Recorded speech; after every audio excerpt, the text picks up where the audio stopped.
नमस्कार। आज की वीडियो में हम प्रयास करेंगे कि परियोजना कार्य जो बच्चों को दिया जाता है उसे कैसे किया जाए। सबसे पहले जिस विषय पर आपको प्रोजेक्ट तैयार करना है उस विषय की संक्षिप्त जानकारी आप ग्रहण करेंगे, अपनी पुस्तकों को पढ़ेंगे। आप कुछ नेट से भी हेल्प ले सकते हैं, अपने माता पिता से, अपने अध्यापकों से उसकी जानकारी एकत्रित करेंगे। उसके बाद ही आप एक बेहतर परियोजना कार्य तैयार कर सकते हैं। मान लीजिए भक्ति काल से संबंधित हमें कोई प्रोजेक्ट तैयार करने को मिला है कि उसके कवियों की रचनाओं की, उनके चित्रों का संग्रह करते हुए कुछ जानकारी दीजिए। तो सबसे पहले जब हम प्रोजेक्ट तैयार करेंगे तो मान लीजिए हमने सबसे पहले उस शीर्षक को ही लिखना है कि भक्ति काल के कवि और रचनाएं। उसके बाद भक्ति काल में क्या क्या सम्मिलित है, उसमें किस किस प्रकार की कविताएं लिखी गई, कौन कौन से उसमें रचनाकार हुए, उनकी जानकारी लेंगे। अब भक्ति काल में मुख्य रूप से दो प्रकार के कवि हुए, निर्गुण कवि और सगुण कवि। निर्गुण वो होते हैं जो ईश्वर को, ब्रह्म को मात्र एक मानते हैं, जिसका रूप आकार नहीं है। उसमें संत और सूफी काव्य आता है। अब संत काव्य में कौन कौन से कवि हुए, तो यहाँ मैंने कुछ का नाम लिखा है, आप देख सकते हैं, जैसे कबीरदास, रैदास, नानक देव, सुंदरदास, मलूकदास। इन संतों की वाणी में इन्होंने ईश्वर को एक माना है और उसी की आराधना की है। फिर हुए सूफी काव्य धारा के कवि, तो इसमें हुए हैं असईद, मुल्ला दाऊद, मंझन, कुतुबन, उस्मान, जायसी। आपको इनका विस्तृत वर्णन करने की कहीं आवश्यकता नहीं है। ये सिर्फ कि कौन कौन से कवि हुए, किस तरह की कविताएं उन्होंने लिखी, संत और सूफी काव्यों का बेस क्या रहा, आधार क्या रहा रचना का, उसकी बहुत संक्षिप्त जानकारी भी आपके लिए काफ़ी है। क्योंकि मुख्य रूप से हमें अपने पाठ्यक्रम में संकलित पुस्तकों में पुस्तक में जो कवि हैं उनको आधार लेना है। फिर हुए सगुण कवि।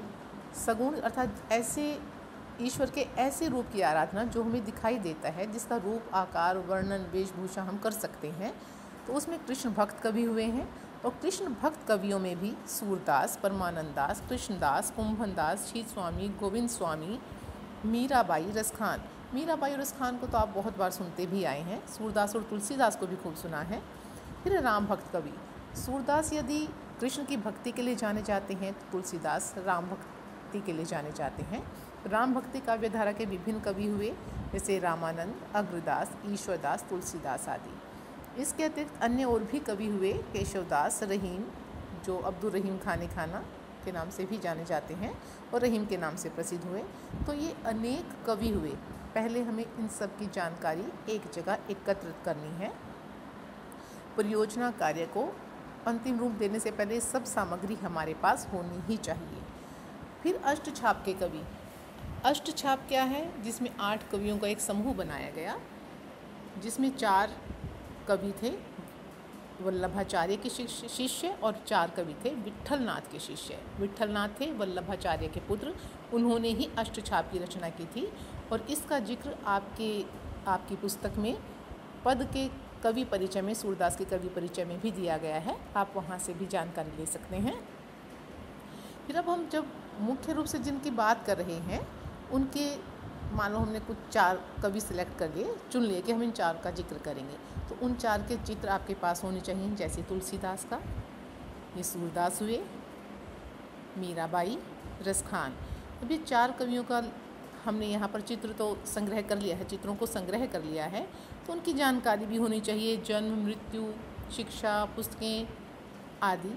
तो तुलसीदास की है जैसे, तो यहाँ पर उनके जन्म, मृत्यु, उनके गुरु कौन थे, उनका दर्शन होता है नज़रिया, जीवन के प्रति जो दर्शन था। वैष्णव भक्त थे, तो उन्हें कौन कौन से पुरस्कार मिले या उन्हें क्या कहा जाता था सम्मान देते हुए, उन्हें क्या प्राप्त हो, जैसे गोस्वामी उनके नाम के साथ जुड़ गया। साहित्यिक कार्य, हिंदी साहित्य के क्षेत्र में उनका योगदान क्या है, आदि बातें हमें उसमें जानकारी देनी होंगी। ऐसे ही फिर उसके बाद जब हमने कवि लिया, पहला हमने ले लिया तुलसीदास, उनका चित्र लिया, उनके जीवन परिचय की संक्षिप्त जानकारी दी, उनकी रचनाओं के नाम लिखे। अब उनकी रचनाओं में से एक उदाहरण हम ले सकते हैं कि इनका लिखा हुआ दोहा या चौपाई यह है। जैसे यहाँ अभी स्क्रीन पर आपको तुलसीदास का एक दोहा दिखाई दे रहा है। दया धर्म का मूल है, पाप मूल अभिमान, तुलसी दया न छोड़ियो जब तक घट में प्राण। तो तो इस तरह से हमने एक कवि की बहुत संक्षिप्त जानकारी दे दी। अगर हमसे 4 पूछे गए हैं तो हम चारों की ऐसे ही संक्षिप्त जानकारी पहले एकत्रित करेंगे और फिर हमारा प्रोजेक्ट तैयार होगा। ऐसे ही कवि सूरदास जो कृष्ण भक्त कवि रहे हैं, सगुण भक्ति धारा के कवि हैं। अब उनका एक पद यहाँ लिखा गया है, मैं नहीं माखन खायो। बहुत प्रसिद्ध है। कवि सूरदास किस लिए जाने जाते हैं?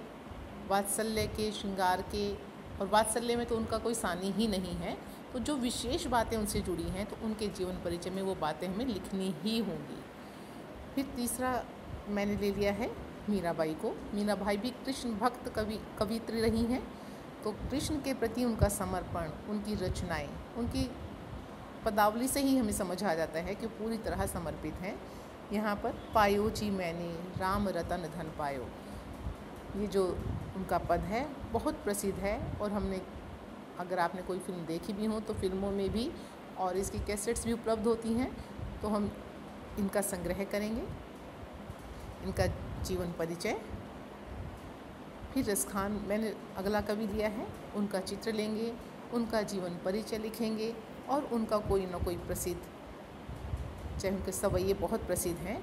तो इस तरह से हम सबकी जानकारी एकत्रित करेंगे और बहुत सुंदर प्रस्तुतिकरण करते हुए हम अपना प्रोजेक्ट तैयार करेंगे, परियोजना कार्य संपूर्ण करेंगे। तो इस तरह अगर हमें एक भक्ति काल से संबंधित परियोजना कार्य मिलता है तो हम इन बातों का ध्यान रखते हुए अपना परियोजना कार्य पूरा कर सकते हैं। तो आशा है आपको जो परियोजना कार्य मिलेगा आप उसे बेहतर ढंग से कर पाएंगे। धन्यवाद।